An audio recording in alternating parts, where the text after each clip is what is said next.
Sa dami ng inaasahang dadalo sa ika-100 anibersaryo ng Iglesia ni Cristo sa Linggo, nakahanda na raw ang mga tent at ang stadium para sa mga hindi na makakapasok sa loob ng Philippine Arena. May news to go si Rhea Santos. 2 araw bago ang ika-100 taong anibersaryo ng Iglesia ni Cristo, puspusan na nga ang ginagawang paghahanda dito sa Ciudad de Victoria, partikular na sa Philippine Arena, ang tinaguriang world's largest arena.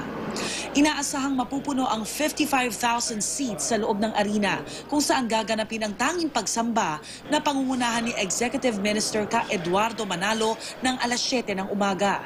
Marami ang gusto. Hindi namin mapagbibigyan lahat. So, palabunutan.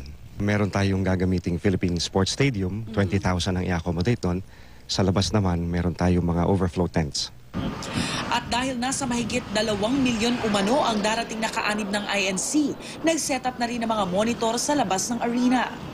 May mga tents rin na sinet up para sa mga hindi makakapasok. Isa pa sa pagdarausan ay ang Philippine Stadium.